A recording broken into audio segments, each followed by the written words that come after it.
Hello everyone, thanks for joining in. For today's video, I'm going to be picking this Master Pro Lock Series 6321. For this, I'm going to be using a Tapa keyway tension tool here in 40 thou or 1 millimeter, and then a standard short hook in, let's see if that'll focus, in 19 thou or also, this is going to be half millimeter. So for this, I'm going to be working off this ledge here. That seems to be working the best for me. And so yeah, let's get picking. So pin 1 is usually the first pin that sets. Working my way back. Got some counter rotation on 2, counter rotation on 3, and that's all it took to get this lock open here. So now I'll go ahead and gut this for y'all. Get everything set up. Moving that there. Get all my tools into place. All right. So for this, there is I don't know if you can see that really well or at all, but down in there, there's an Allen key. So I'm gonna go ahead, take this down a little bit where y'all can see. Move the vise out of the way.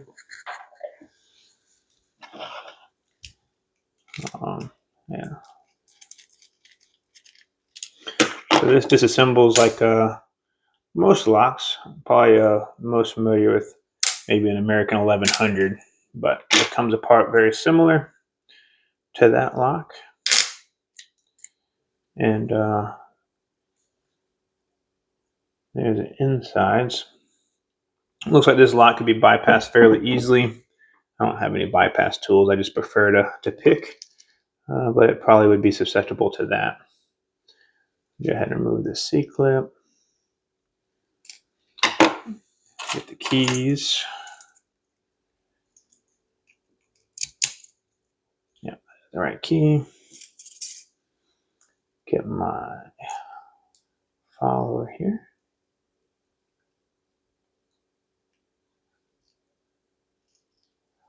Let's see what we got. I'm guessing we have a bunch of maybe one standard pin and some spool pins, but we'll find out together. Taking this apart. Standard in 1, standard in 2, standard in 3, standard in 4, standard in 5, and nothing in 6.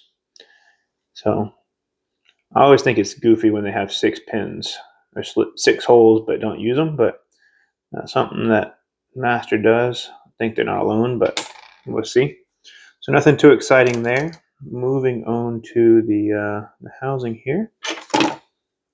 Let's see what we have. So, all right. Pin 1 is a spool. Pin 2 is a spool. Nope, I'm sorry, it's serrated. Pin 3.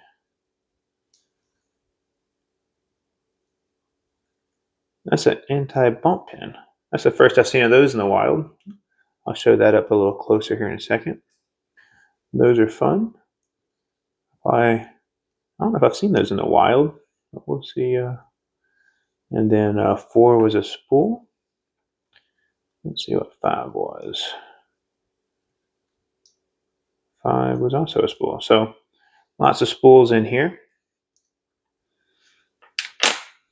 All right, so for this anti-bump pin, how this works, that was in slot 3, is it should just sit on there and not go all the way in.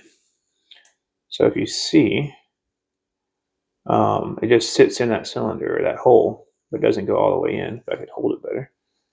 Come on. And so what that does is if you were to use a bump key, because and that's called a short pin, it is. So because you have such a short pin here, you have all that gap. When you hit it with a bump pin, basically, or a bump key, basically it takes longer for that pin to get up. If it even can transfer enough energy to this pin, it's going to have a different timing than all the rest because they're connected, just because of the kinetic energy. It's kind of like when you see those balls bouncing off each other in the physics class, where you have one ball and it knocks through a bunch and the next one moves. That's essentially how a bump key works. But by, by having this anti-bump pin, you eliminate the ability to bump this lock, or greatly reduce it anyway. So anyway, that's all I have for you. I guess I'll do a close-up here of all the pins.